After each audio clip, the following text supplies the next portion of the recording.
Hello, this is Julian with Coffee Reviews, and today I will be reviewing a Guatemala from Sweet Bloom from Kream Coffee Roaster in Phoenix, Arizona. Now I'm going to talk briefly about this coffee shop, this coffee again, and just the Arizona coffee scene as a whole. So currently I am outside of their only location on North Central Avenue, and I went inside the store. It looks like they only have a drip option, and it's whatever their drip option is for the day. They're a multi-roaster, so it looks like they use Sweet Bloom and Kuma. I don't know if that's their permanent coffee offerings, but that's what they have at the store right now. It looks like from their photos they might have Sweet Bloom on permanently, but I'm going to give this a quick sip here.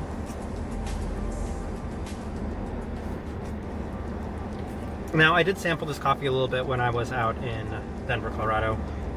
Sweet Bloom is one of my two favorite coffee roasters in the entire world. This coffee, I can already tell off of the first sip, it's a very, very nice coffee, but this gives me a chance to talk about it a little bit more in depth. Released a couple of weeks ago, it's the washed Guatemala Tenango Todos Santos. Now, it's got some, I don't know how you would describe it, some like very honey, like honeycomb taste to it, like the cereal Honey Crisp. I think that's what it's, honeycomb cereal, whatever the cereal's called. And I remember as it cools down, some like, you know, black and white cookie, vanilla chocolate, sort of very, very, very nice cup of coffee. Sweet Bloom is so elegant, the coffee just transforms over time, cools down, gets so much flavor, burst of flavor, so much sweetness. I can already tell you, but pretty much every Sweet Bloom coffee is a highly recommend. I love Guatemala's to no end. I think I might have said recommend on the first time.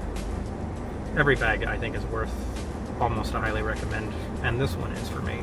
It's just such a beautifully done cup of coffee.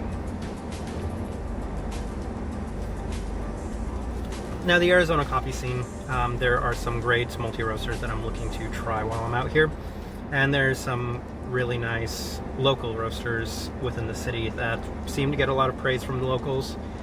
This place right here was featured on a Spread article for one of the best coffee shops to hit in the city. And while it seems like they're limited, just offering one drip option a day, if you're serving Sweet Bloom and even Kuma is still good, it's a place that's worth visiting. The interior of the store, it looks like it's kind of a art store. A lot of things inside, I guess, not my personal thing. The outside, it looks okay. The shop itself, I mean, it's not the prettiest thing ever. But here's the thing, if you're in Phoenix, Arizona, and there's a chance for you to get some Sweet Bloom coffee, this place is gonna go to the top of the list for a highly recommend.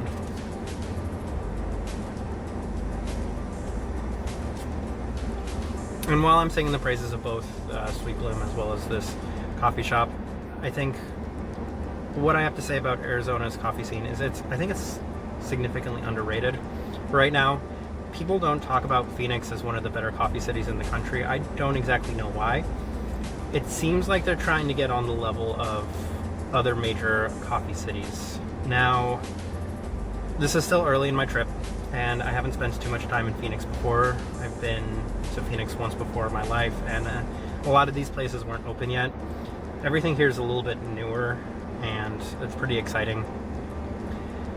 Overall, as a whole, just to kind of recap this Sweet Bloom right here, it's a highly recommend.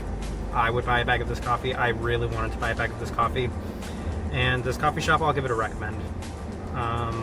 If you're in Arizona, it seems like there's a great list of coffee shops here, and this one is right up there with them.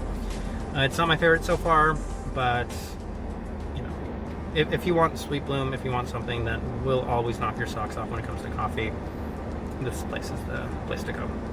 So this has been a review of Kream Coffee and Sweet Bloom's Tenango. Thank you.